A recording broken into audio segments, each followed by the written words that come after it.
Hi friends, welcome to Spright's Delights, where we like to bake sweets, cookies especially. I am a cookie connoisseur, a cookie enthusiast, whatever you want to call me. I have had a cookie business for the last 2 years, but I will tell you I started baking sugar cookies whenever I was 12. When my parents separated, I lived with my dad and it became a hobby of mine at a young age. Now, back then I decorated with buttercream. And about 2 years ago, I decided to try out royal icing.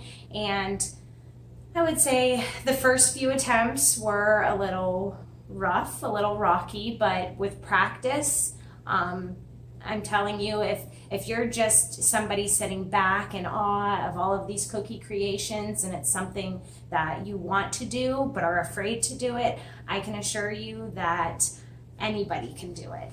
There's so many girls I know that started from the bottom and now have a well-oiled machine running of a cookie company. So if I can do it, you can do it. Anybody can do it. You don't have to be artistically talented, I wouldn't say.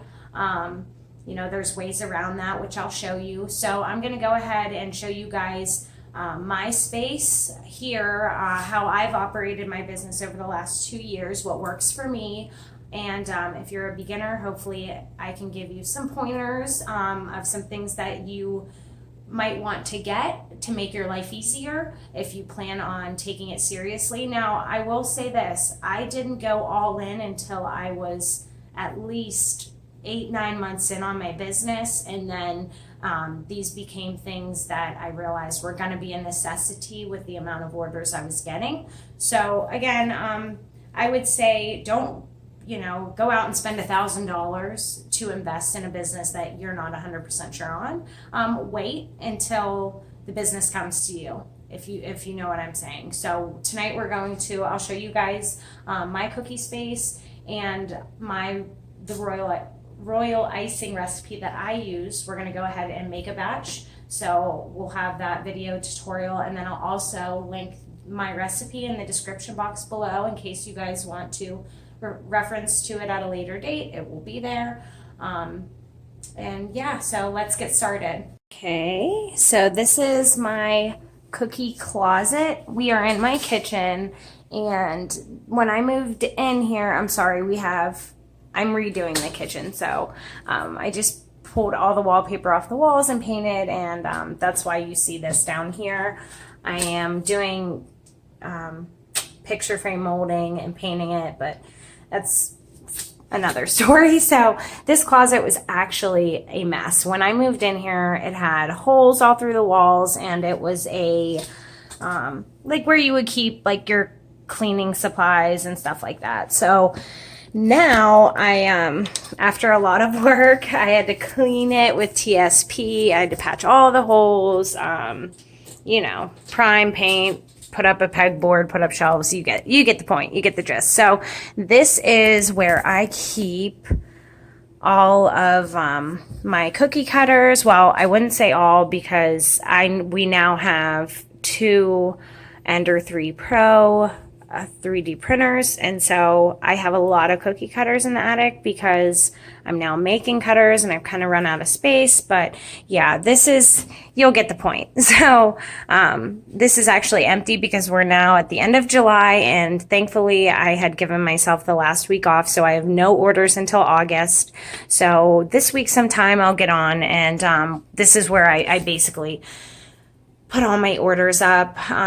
It's a dry erase board. I don't know where it came from, but this is what works for me so that I can stay organized. So, I can see the whole month right before my eyes. I actually wish I hadn't cleaned this the other day, because then you guys would see how I do it. Like usually, I place what the order is, like first birthday, dinosaur theme, and then pickup date, or I'll do a star or an asterisk from when it starts to when it finishes. You could do it however you want. It's just another way I stay organized. So I'm sorry I keep changing the angle here because I feel like it's so zoomed in and I can't get out. So we're gonna just bear with me here. Okay, so that's my flour, my sugar, my icing sugar. I don't usually use the icing sugar out of the bin because with my recipe, it's a 2-pound bag of icing and it's just easier for me. I do need to go to the store because I only have like 3 in here right now, but then I have this here that has my cake flour, all my extracts, cream of tartar. So I'm going to take this down. Bear with me. Okay. I don't use this. I had picked it up at one point in time and just saved it. It's McCormick's black food coloring because I think anybody who has tried to make black or red food coloring can totally relate to the desperation of just doing anything you can to acquire that color. And I'll give you guys some tips and tricks on that as well. And what I have come to find is the best way to achieve those colors and have them be vibrant and lasting. So, like I said, I always buy in bulk. I only have a few bags left right now, but usually it's stacked to the ceiling. I buy Pillsbury all-purpose flour. That's what I use. Sugar, I don't know. I don't buy Dominion. Sugar's the only thing that I will buy like generic of because I feel like granulated sugar is all the same. I've never noticed a difference in that. But I do strictly use Pillsbury flour. Okay, so here are my rolling pins. Just a standard wooden rolling pin, and then this is my notched rolling pin, which I roll my cookies out to 1/4 of an inch. So all my cutters and aprons. Down here I use an accordion to keep all my bags in, accordion file. So I have like, I don't know, 5 or 6 different sizes. A lot of people heat seal. I don't. I just buy off Amazon. They're self-adhesive and there's a little, hold on. You just, take that, slide that off, rip this off, and it sticks. And I love them. You can buy literally every size so they fit your cookies perfectly. That's what I use. Maybe eventually I'll get into heat sealing. I just haven't at this time. I like the self-adhesive bag, so I just keep them in here to keep them organized. And then, you can get them as small as 1 inch by 2 inch. I mean, they're pretty cool. So I have every size in a different slot in here. All of my cookie cutters, again, not all of them. Oops, isn't that just wonderful? Yeah, so my peg fell down. I don't know why that happened, but yeah, so this is basically my station. This is where I get everything whenever I'm making my cookies. Down here I have some of my ribbons for my boxes. I have this down here. Don't judge me. It's probably not organized. Look, I have cookie cutters down here that fell through. My cake wheel that I don't use very often because I only do cakes for my friends and family. But I buy these boxes off Amazon as well. The window boxes is what I prefer. They're a little bit more expensive than the ones that don't have windows, but again, it's whatever your preference is. 6 for cake pops, more 6 for cake pops, just all sorts of stuff, more molds. I usually use crinkle paper, but sometimes I use tissue paper, and all of that is in a separate cabinet for whenever I box my cookies. Cake boards, cake pans. I use Ghirardelli melting chocolate for my different cake pop molds, chocolate molds, almond flour, I use Americolor everything. The only bad thing is with their oil coloring for their chocolates, these bottles leak terribly. I have more coloring in here. Look, it's just, this is a mess. But yeah, we're in here for a reason. I need my meringue powder. So I have it in bulk as well. As you can see, I have like 5 or 6 in here. But I cannot wait till I run out of this because I really want to switch meringue powders. I've heard Americolor has one, CK Products has them. I mean, a ton of companies have it. I just want to, if whoever is watching, if you guys have found an awesome meringue powder that you love or that you have found to be better than Wilton, please drop that in the comments below. I will take any and all recommendations, and I just want to try something different because I've used this from the get-go, and I've also read comments from different cookiers that have said Wilton sucks, don't use Wilton, so I just feel like I don't know, like I don't want to say the coloring, like my icing is dull, but I just see so many others that are like so shiny and like, I don't know. You'll see my cookies at the start of the video, and you can also find me on social media on Facebook under Sprites Delights. I have not gotten big on my Instagram yet. I've never taken to Instagram. I don't use it that well. But yeah, so you can definitely find a bunch of stuff on Facebook though. So we're going to grab what we need. Cream of tartar. I have a few different kinds of vanilla in here, but I like to use this small batch one is like aged vanilla, and it's supposed to be the best. I want to also try vanilla butter emulsion. I don't know. Everybody talks about it and says it makes their icing and their cookies so good, so I definitely want to try that out sometime. So I'm going to go ahead and close this. I don't think we need anything else out of here. Oh, wait. Yeah, sugar. We're going to need sugar. Oh. Here we go.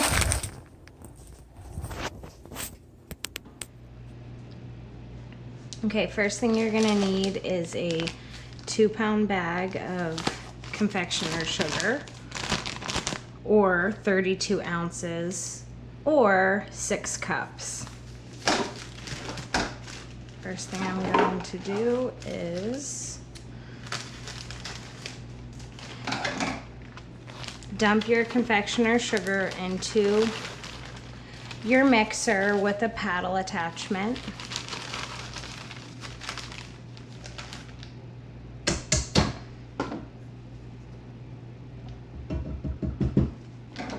Then I use Wilton meringue powder, and I'm going to add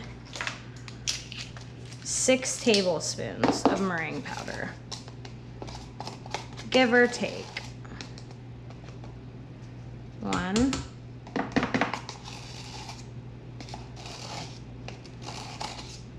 2,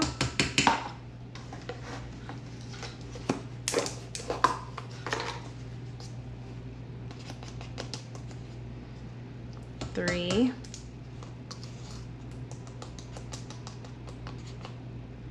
4,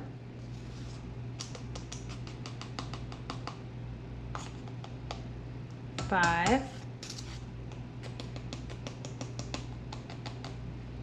and 6.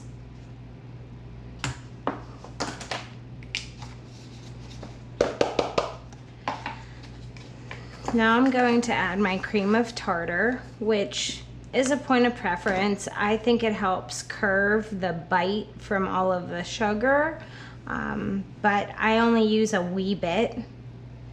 And when I mean a wee bit, I take my 1/4 teaspoon, and I don't even fill it up the whole way. The only time I use cream of tartar is in angel food cake and my icing recipe, and this will probably last me forever. So as you can see there, it's not quite all the way full. I might even take a little out because cream of tartar is extremely bitter and strong, so I don't want to add too much. So I'm at about 1/8 of a teaspoon. And now I'm going to add my cover. If you don't have a cover, you can use a dish towel and just wrap it around. I'm gonna lock it and put it on low. You always want to mix together your dry ingredients before adding your wet ingredients, and that's no matter what you're baking. So now I'm going to, I have 3/4 cup of warm water, and I'm gonna add my extract to it.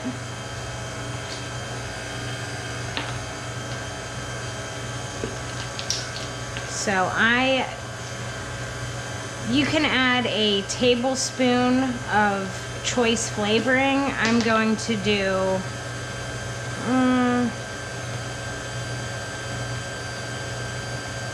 1/2 tablespoon of vanilla,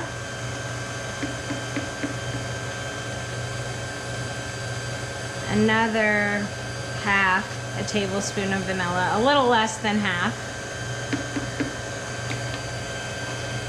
And I like to add a little bit of almond. I think it gives it like a buttery flavor. I added too much, so. Okay. And now I'm going to gradually add this into my icing. So we'll give that a little stir here.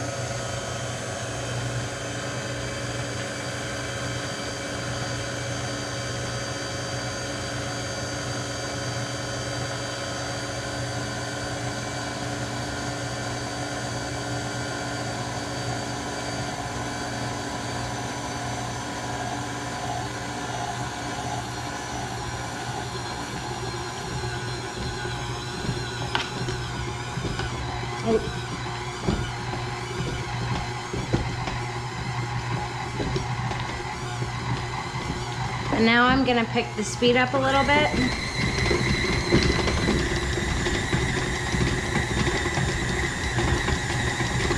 While I continue to add my liquid ingredients.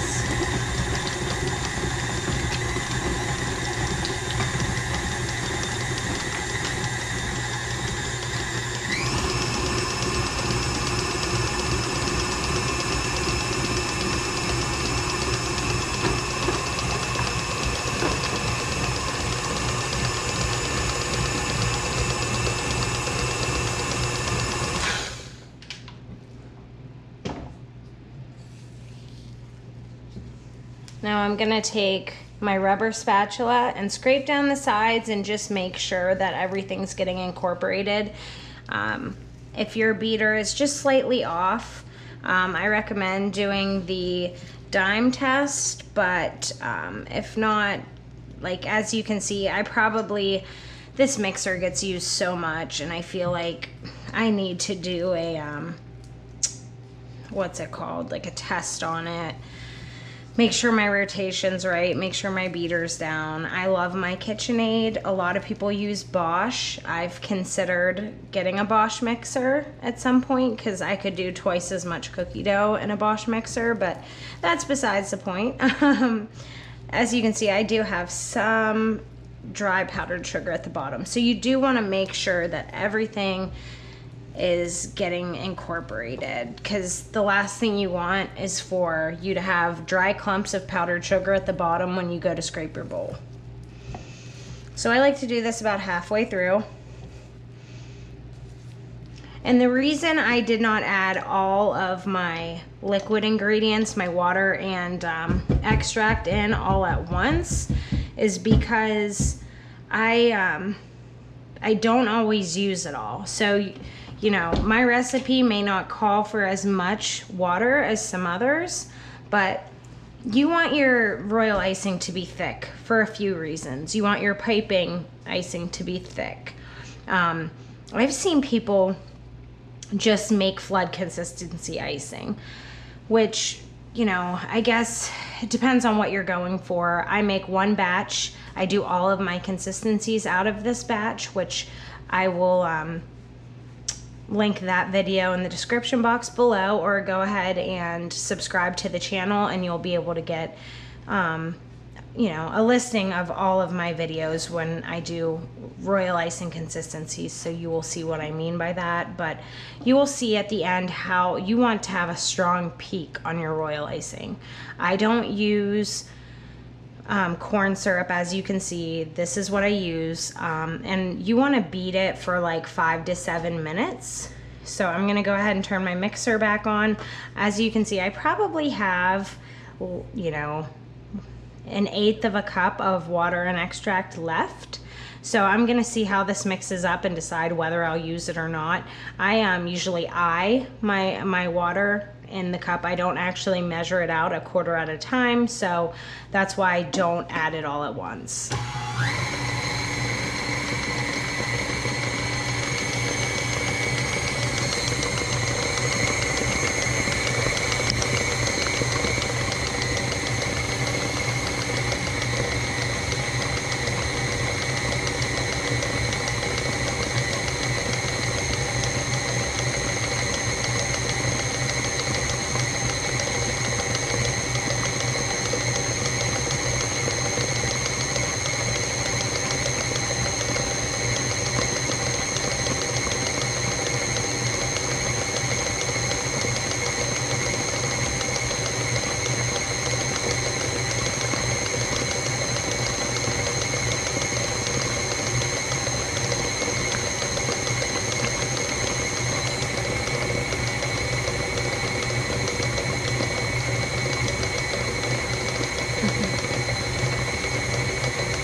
So I decided I'm not gonna add any more liquid.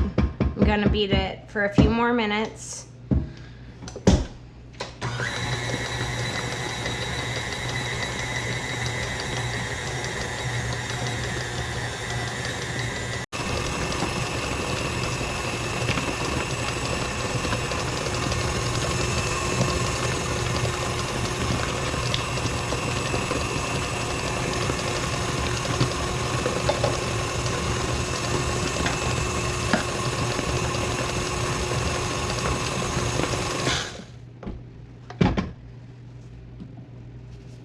And we're done. I would say, 5 to 7 minutes when it comes to beat time when you're mixing your icing, because you don't want to overbeat your icing either.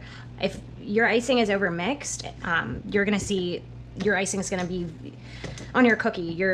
It's going to be very dull and kind of opaque.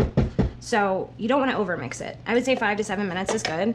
And the more you do it, the more you're going to get a feel for it. When it comes to my icing, everything is based off consistency and texture. So like I said, you're gonna get a feel for it in time. This is a super easy recipe. It's literally no fail. You cannot mess this recipe up. So it's a good one to get started with.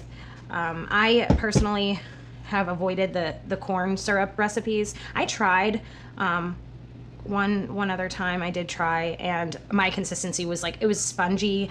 They weren't dry. My cookies were taking forever to dry, and it just was not what I was used to and didn't really care for it. So I haven't done it since. Maybe I should try to find a different one, a different recipe, but anyhow, this is the recipe I use and it works for me. So now I'm gonna transfer it. I like using, you can get these off Amazon. I have a whole bunch of them. They're glass Tupperware containers with the lock lids.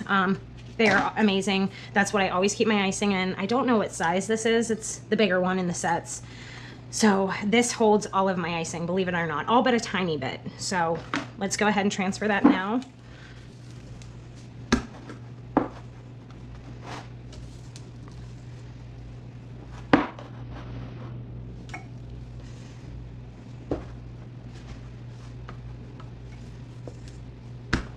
But you want it to have very stiff peaks like that. Because keep in mind, you're going to be adding water to this later to make it flood, 15 second, 20 second, 30 second, whatever consistencies you need for the cookie you're doing. And you're going to be mixing this icing more when you're adding color, when you're adding water. So that's why I don't recommend going beyond 5 to 7 minutes. And that's why I keep my icing thick, because this is piping consistency. Actually, I'll probably add a tiny bit more water when making my piping consistency. It just kind of depends, because the icing's going to settle as it sits. And then when it comes time to prep my icing, I'll just have to see where I'm at. But this is a good start for your royal icing, where this is at right now. It's thick, but it's light, and it has stiff peaks. You always want stiff peaks. So like I said, that pretty much, or I can fit some more. See, there's only a little bit left. And usually I just, take what's left and start bagging my icing at that time, because I usually make icing when I'm doing cookies. So push it down. You can usually see the lines. That's why I like these glass jars, because I can see if there's gaps in my icing to push it down, make sure all the air is out. Okay.